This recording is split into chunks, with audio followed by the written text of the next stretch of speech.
G'day YouTube, Warble's on a lot here.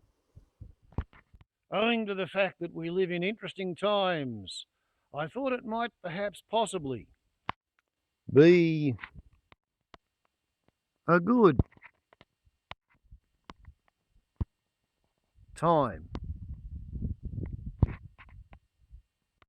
to indulge in a coffee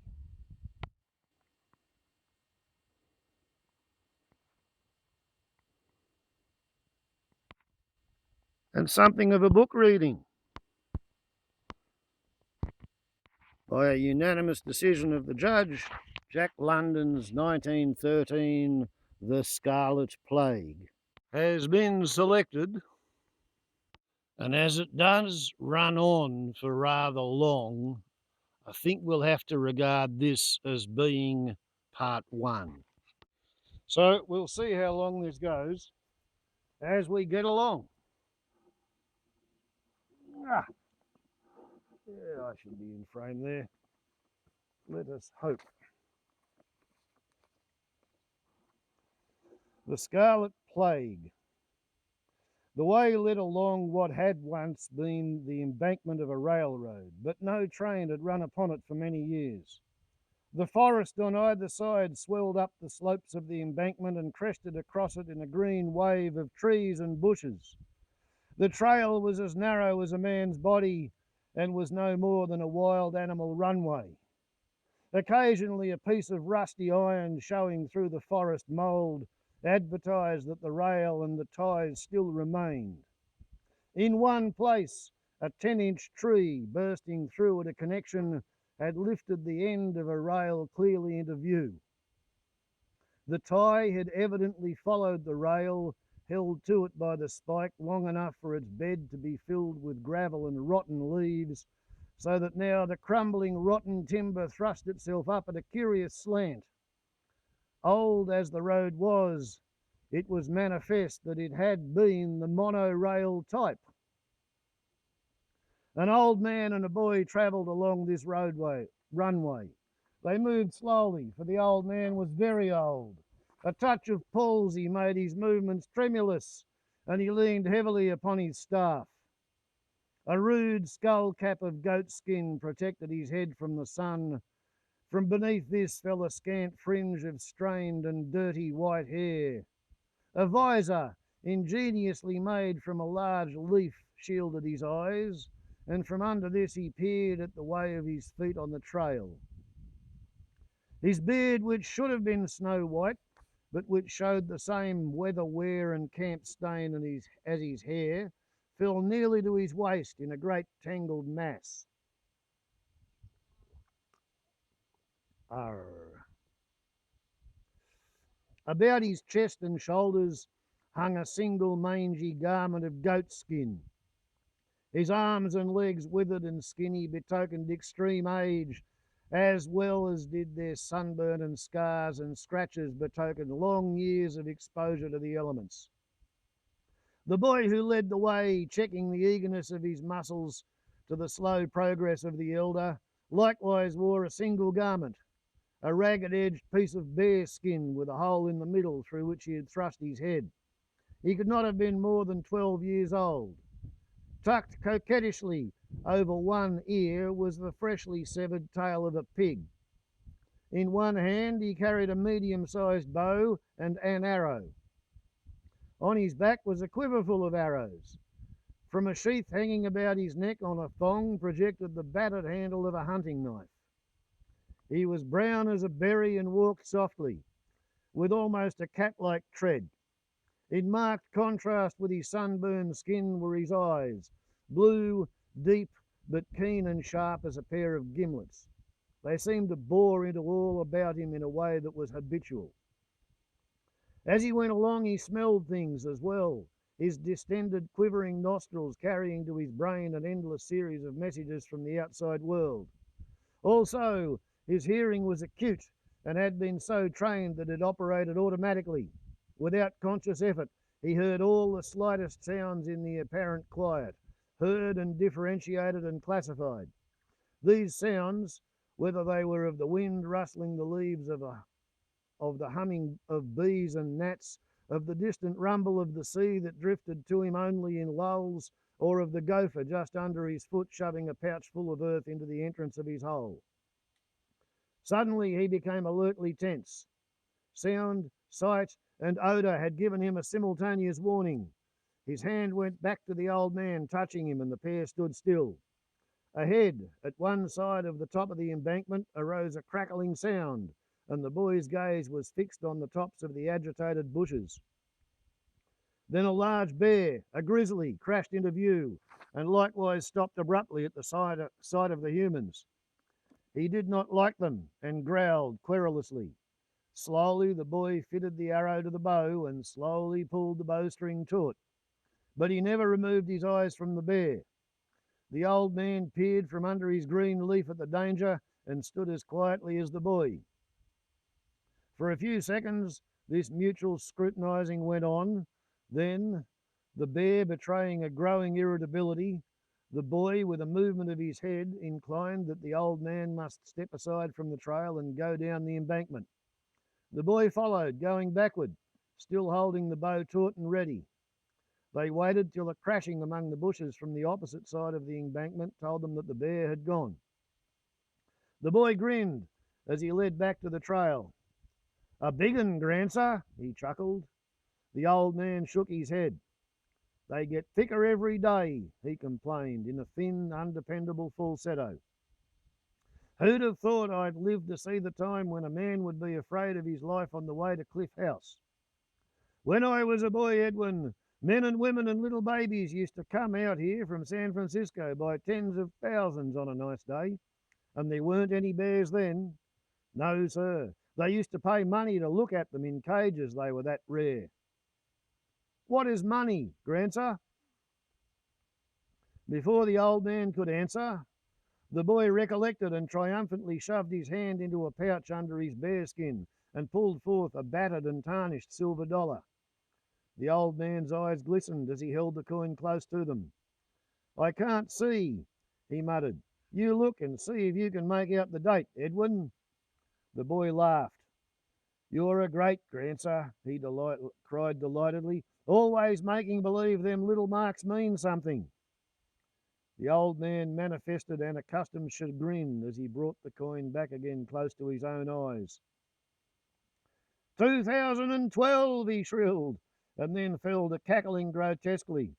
"That was the year Morgan V was appointed President of the United States by the Board of Magnates.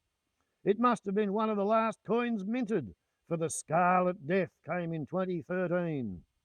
Lord, Lord, think of it. 60 years ago, and I am the only person alive today that lived in those times. Where did you find it, Edwin?" The boy, who'd been regarding him with tolerant curiousness, one accords to the prattlings of the feeble-minded, answered promptly, "I got it off of Hoo-Hoo. He found it when we was herding goats down near San Jose last spring. Hoo-Hoo said it was money. Ain't you hungry, grandsir?" The ancient caught his staff in a tighter grip and urged along the trail, his eyes shining greedily. "I hope Hairlips found a crab or two," he mumbled. "They're good eating, crabs. Mighty good eating when you got no more teeth and you got grandsons that love their old grandsire and make a point of catching crabs for him. When I was a boy..."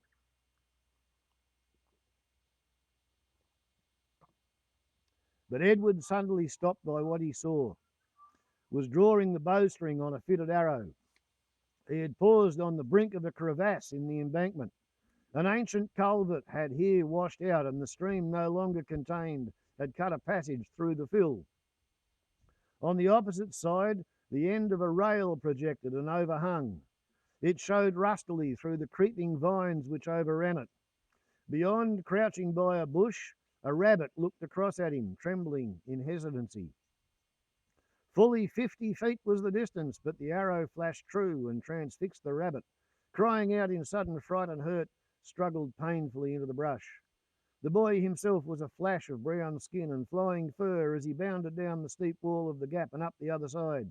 His lean muscles were springs of steel that released into graceful and efficient action. 100 feet beyond, in a tangle of brushes, he overtook the wounded creature, knocked its head on a convenient tree trunk, and turned it over to Grandsa to carry. Rabbit is good, very good, the ancient quavered, but when it comes to a toothsome delicacy, I prefer crab. When I was a boy, why do you say so much that ain't got no sense? Edwin impatiently interrupted the other's threatened garrulousness.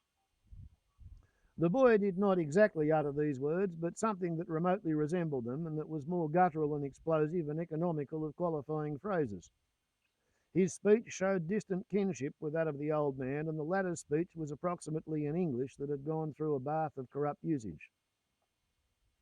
What I want to know, Edwin continued, is why you call crab toothsome delicacy. Crab is crab, ain't it? No one I ever heard calls it such funny things. The old man sighed but did not answer, and they moved on in silence.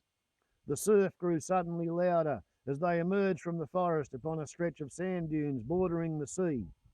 A few goats were browsing among the sandy hillocks, and a skin-clad boy, aided by a wolfish-looking dog that was only faintly reminiscent of a collie, was watching them.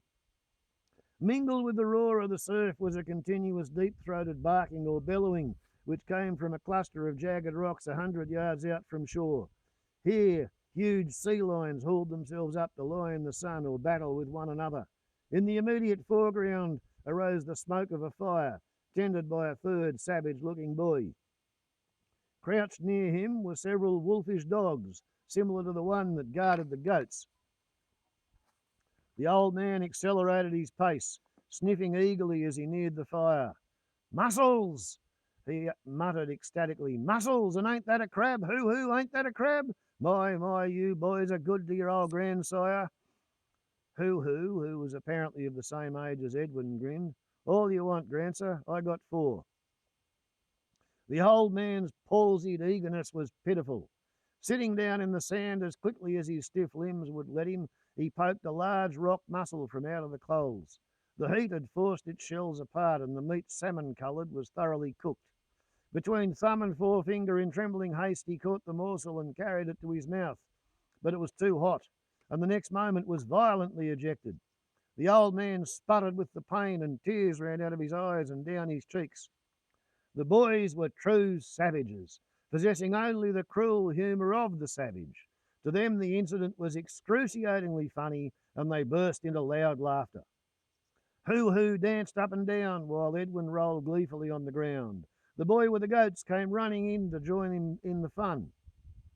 "Set 'em to cool, Edwin, set 'em to cool," the old man besought in the midst of his grief, making no attempt to wipe away the tears that still flowed down his cheeks. "And cool a crab, Edwin, too. You know your grandsire likes crabs."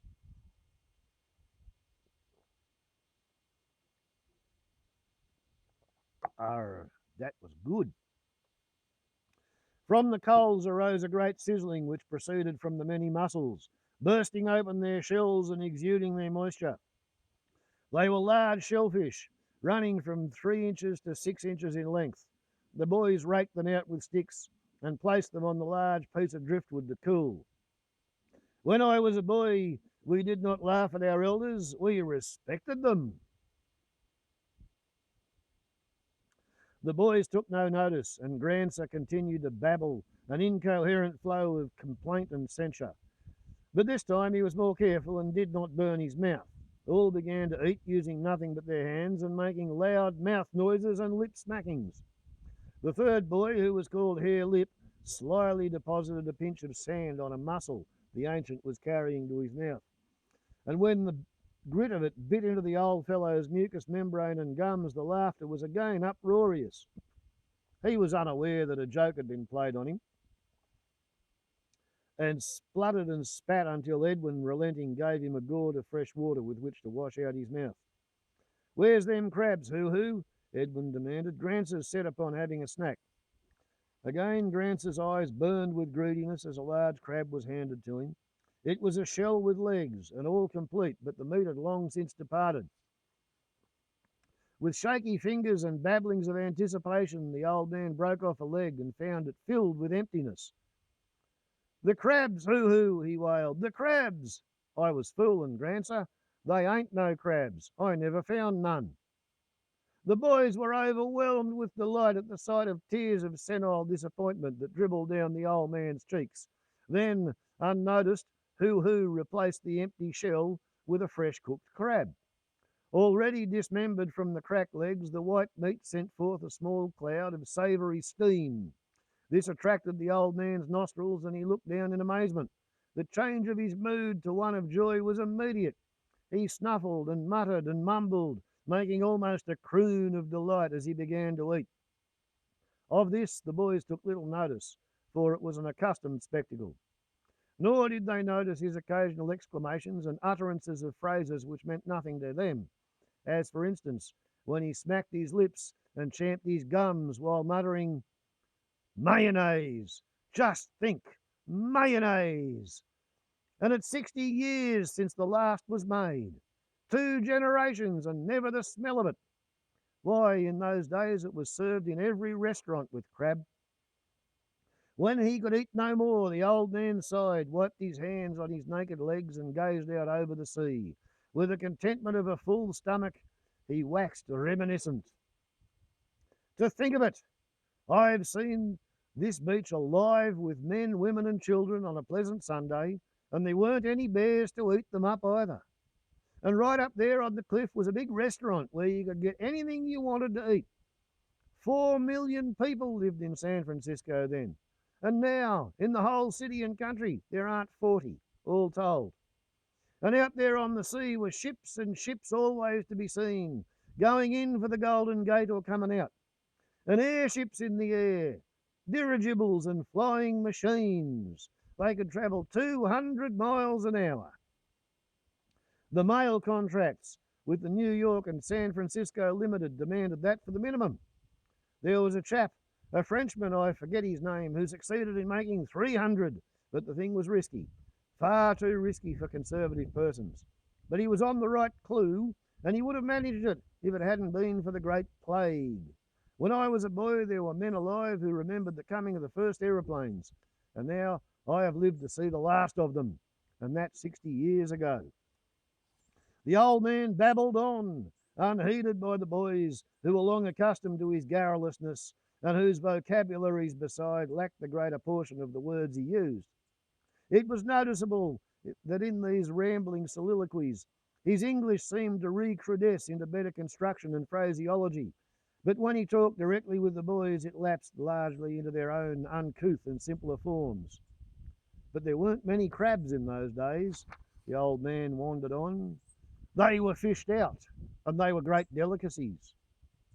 The open season was only a month long, and now crabs are accessible the whole year around. Think of it, catching all the crabs you want, any time you want, in the surf off Cliff House Beach.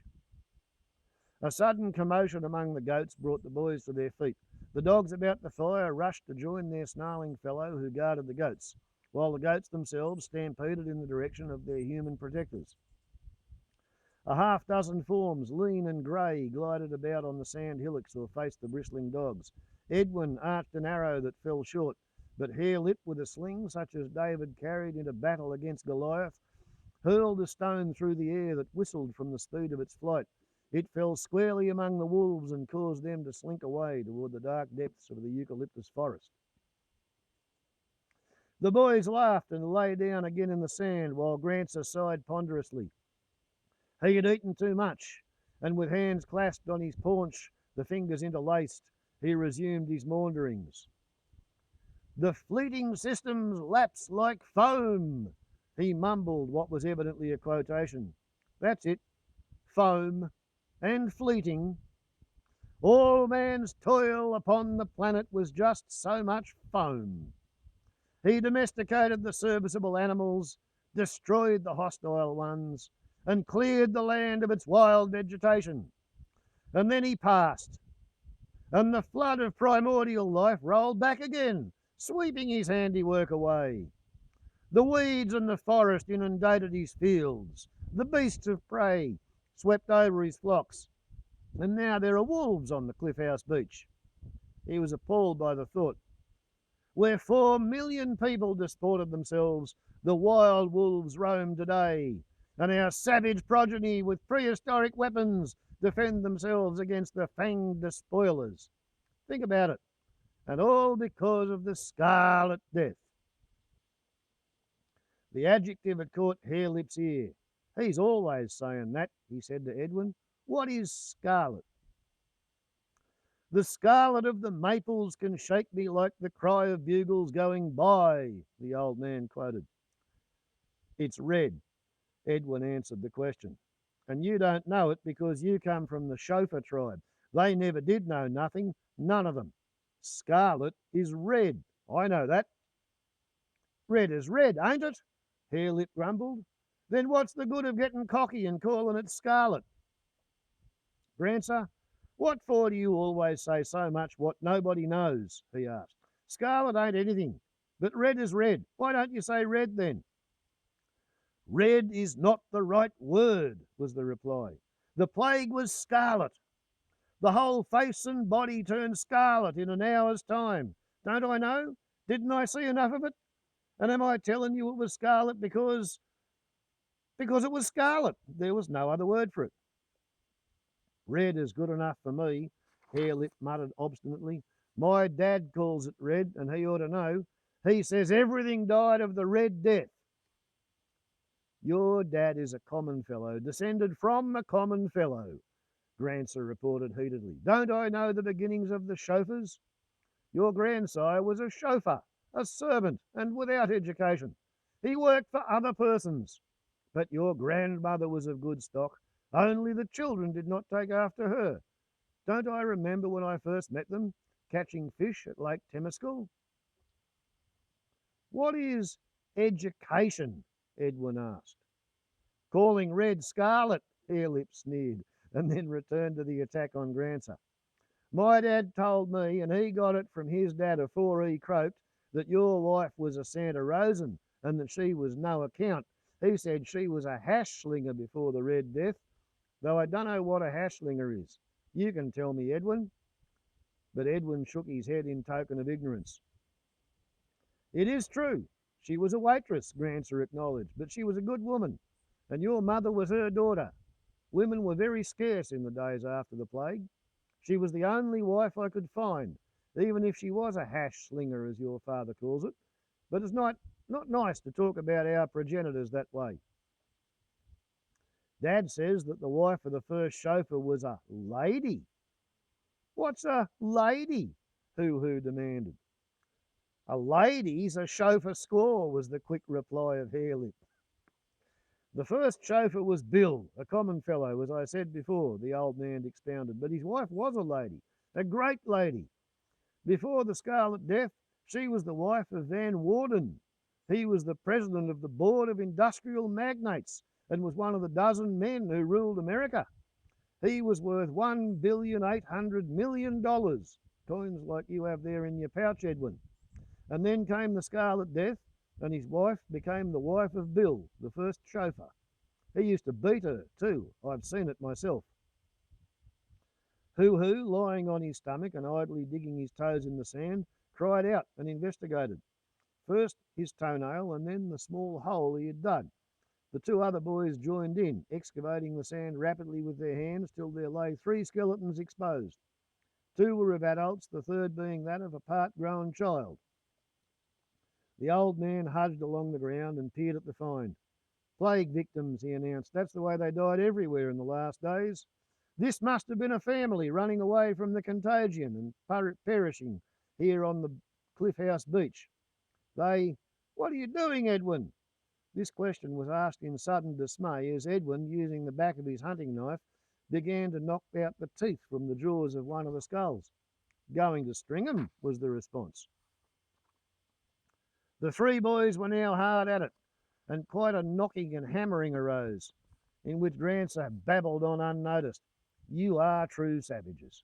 Already has begun the custom of wearing human teeth. In another generation, you will be perforating your noses and ears and wearing ornaments of bone and shell. I know. The human race is doomed to sink back further and further into the primitive night. Here again it begins its bloody climb upward to civilization. When we increase and feel the lack of room, we will proceed to kill one another. And then I suppose you will wear human scalp locks at your waist as well, as you, Edwin, who are the gentlest of my grandsons, have already begun with that vile pigtail. Throw it away, Edwin boy, throw it away. What a gabble the old geezer makes, Harelip remarked. When the teeth, all extracted, they began to attempt at equal division. They were very quick and abrupt in their actions, and their speech in moments of hot discussion over the allotments of the choice of teeth was truly a gabble. They spoke in monosyllables and short, jerky sentences that was more a gibberish than a language. And yet, through it ran hints of grammatical construction and appeared vestiges of the conjugation of some superior culture.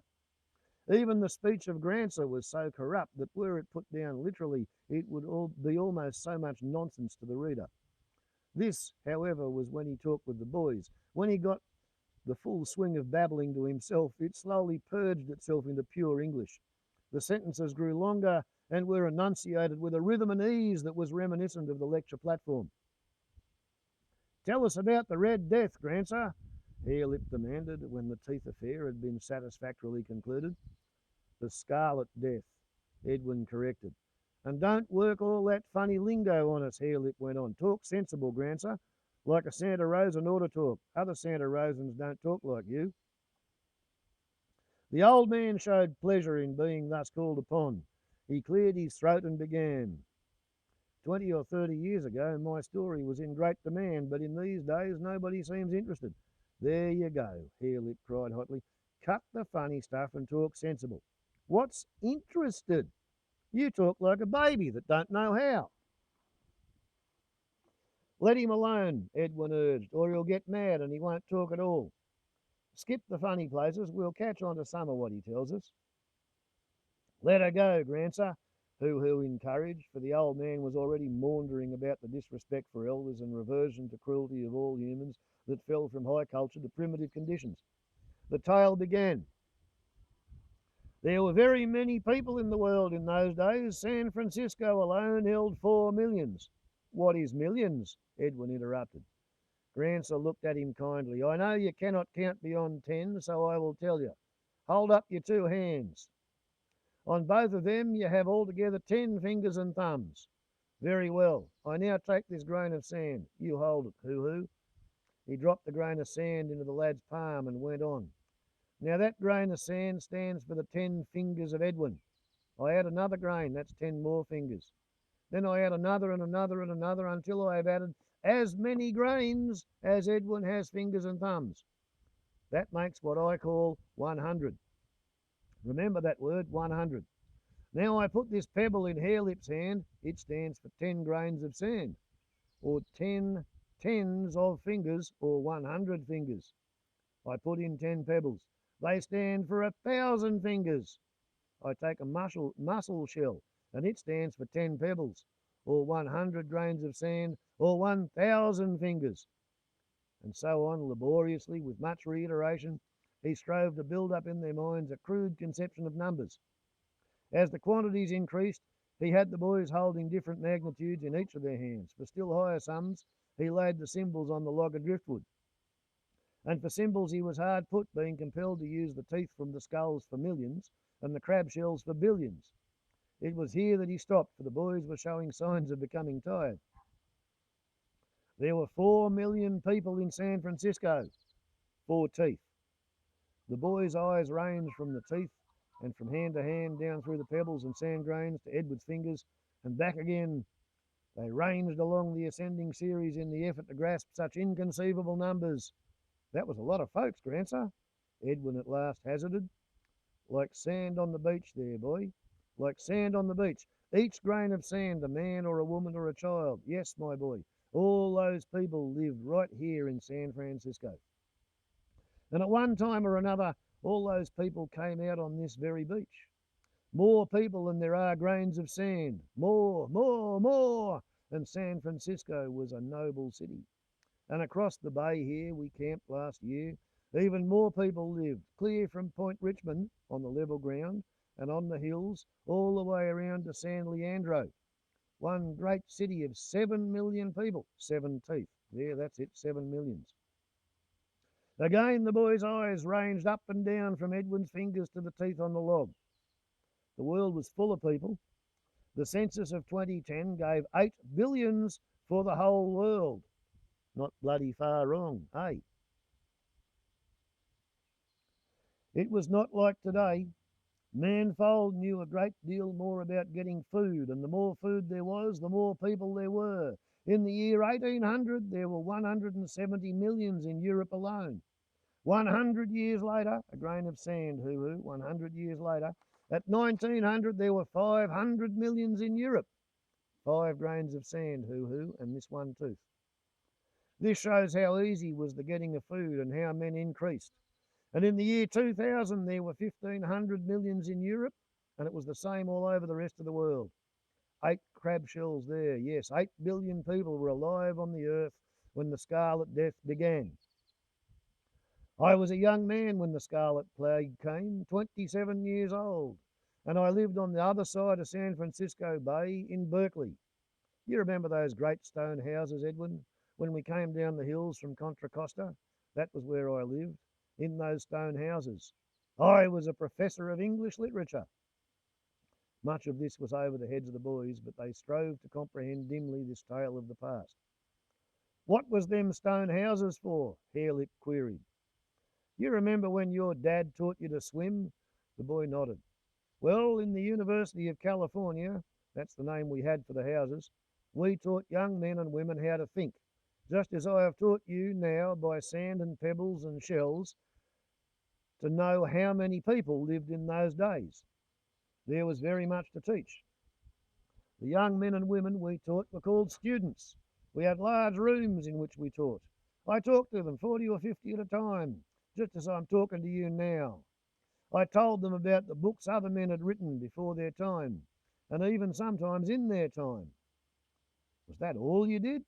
Just talk, talk, talk? Hoo-hoo demanded. Who hunted your meat for you and milked the goats and caught the fish? A sensible question, hoo-hoo, a sensible question. As I have told you, in those days food getting was easy. We were very wise. A few men got the food for many men. The other men did other things. As you say, I talked. I talked all the time. And for this food was given to me. Much food. Fine food. Beautiful food. Food that I have not tasted in 60 years and never shall taste again. I sometimes think the most wonderful achievements of our tremendous civilization was food. Its inconceivable abundance, its infinite variety, its marvellous delicacy. Oh, my grandsons, life was life in those days when we had such wonderful things to eat. This was beyond the boys, and they let it slip by, words and thoughts as a mere senile wandering in the narrative. Our food getters were called free men. This was a joke.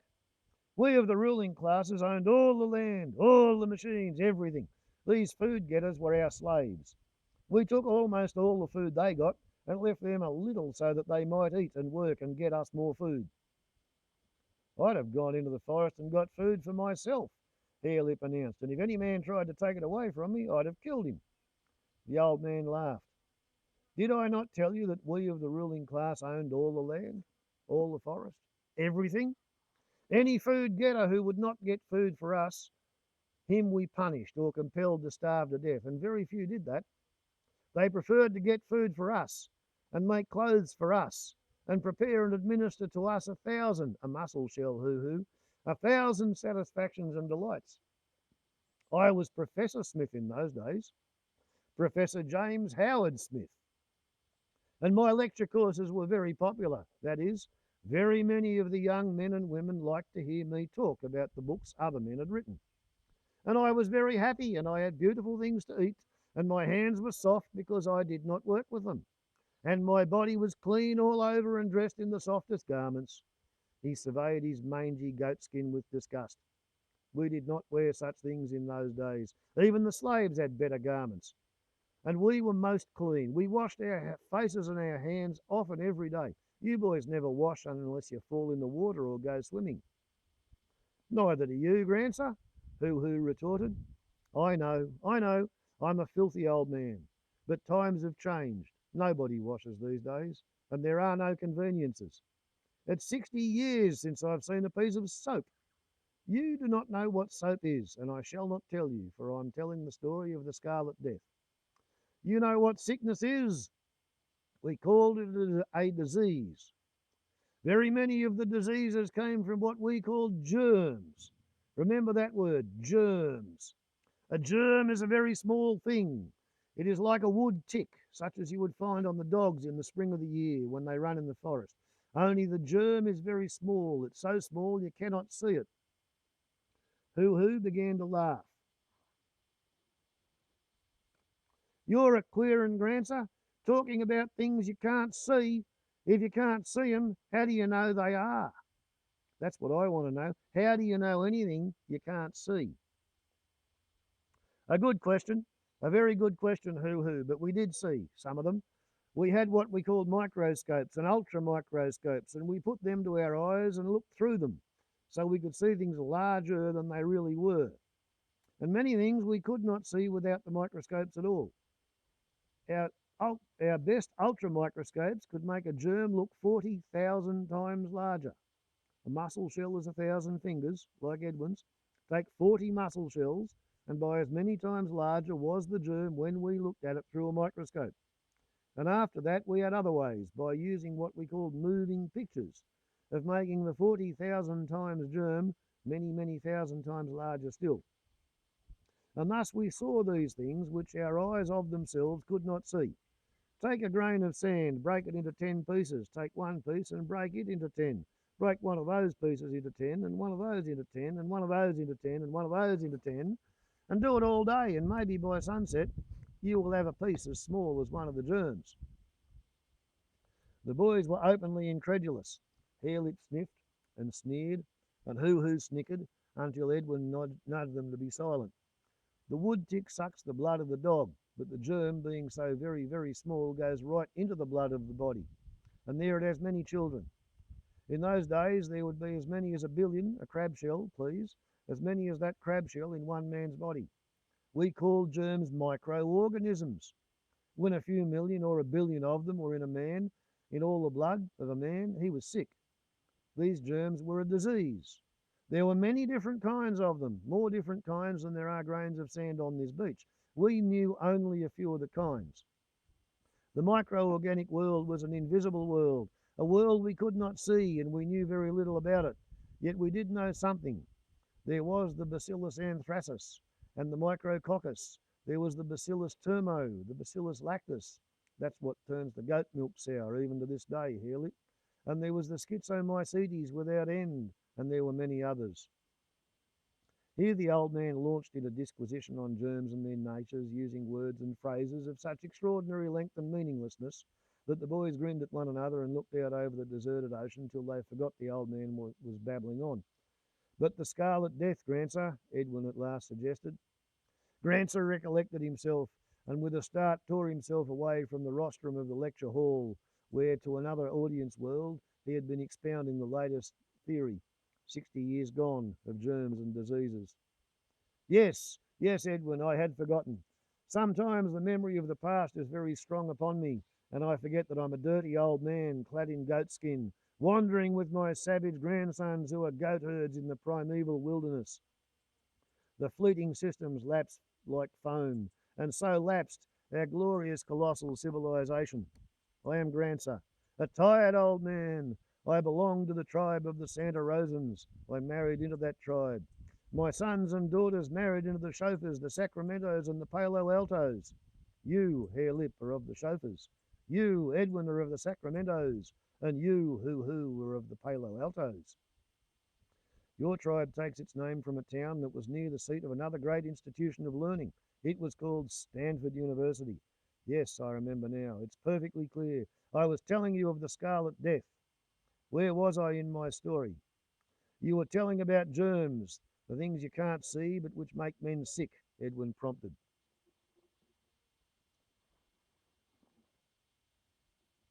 Yes, that's where I was. A man did not notice at first when only a few of these germs got into his body, but each germ broke in half and became 2 germs. And they kept doing this very rapidly, so that in a short time there were many millions of them in the body. Then the man was sick. He had a disease, and the disease was named after the kind of germ that was in him. It might be measles, it might be influenza, it might be yellow fever, it might be any of 1,000 different kinds of diseases. Now, this is the strange thing about these germs. They were always new ones coming to live in men's bodies. Long and long and long ago, when there were only a few men in the world, there were few diseases. But as men increased and lived closely together in great cities and civilizations, new diseases arose and new kinds of germs entered their bodies. Thus were countless millions and billions of human beings killed. And the more thickly men packed together, the more terrible were the new diseases that came along. Long before my time in the Middle Ages, there was the Black Plague that swept across Europe. It swept across Europe many times. There was tuberculosis that entered into men whenever they were thickly packed. 100 years before my time, there was the bubonic plague, and in Africa was the sleeping sickness. The bacteriologists fought all these sicknesses and destroyed them, just as you boys fight the wolves away from your goats or squash the mosquitoes that light on you. The bacteriologists, but, Grancer, what is what you call it? Edwin interrupted him. You, Edwin, are a goat herd. Your task is to watch the goats. You know a great deal about goats. A bacteriologist watches germs. That's his task.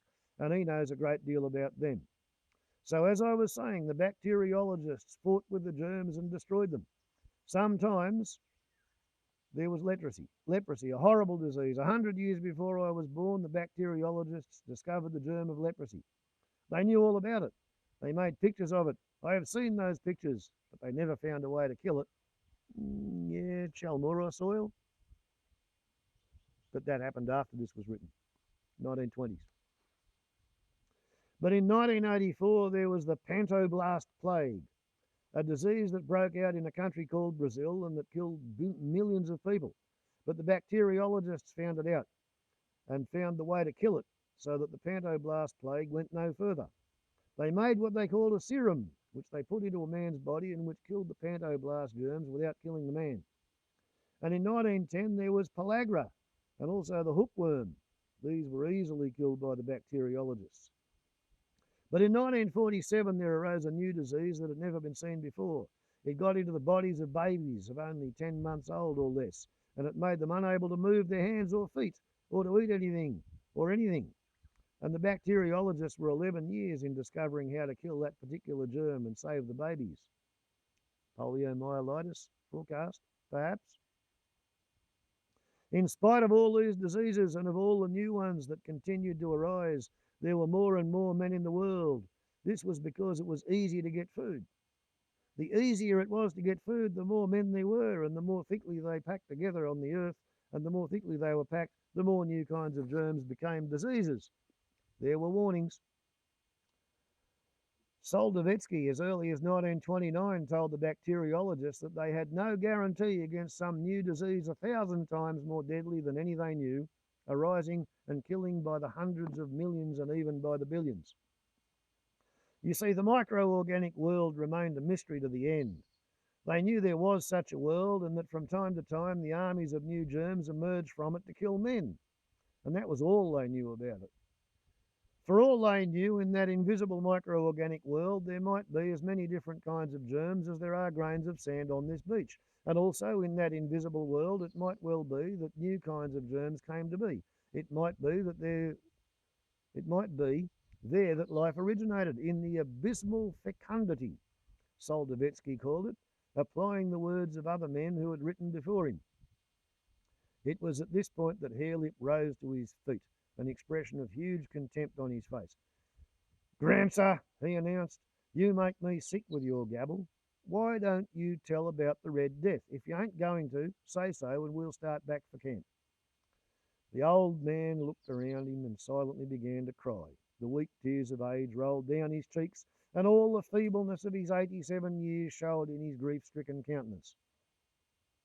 Sit down, Edwin, counselled soothingly. "Grancer's all right. He's just getting to the Scarlet Death, ain't you, Grancer? He's just going to tell us about it right now. Sit down, Harelip. Go ahead, Grancer." The old man wiped the tears away on his grimy knuckles and took up the tale in a tremulous, piping voice that soon strengthened as he got into the swing of his narrative. "It was in the summer of 2013 that the plague came. I was 27 years old, and well do I remember it. Wireless dispatches—" Harelip spat loudly in his disgust, and Grancer hastened to make amends. "Might just have a look and see how much further this has gone. whether we're going to stop now around about 11 o'clock after around about 40 odd minutes, or whether I'm going to plough on through it and do it in one reading. Well, would you believe in 40 minutes we've read 24 pages and there are 24 pages to go.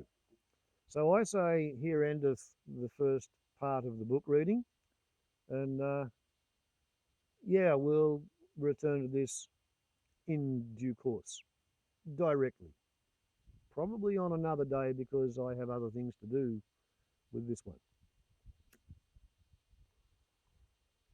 And there's rain and cold, windy weather forecast for the next 2 or 3 days.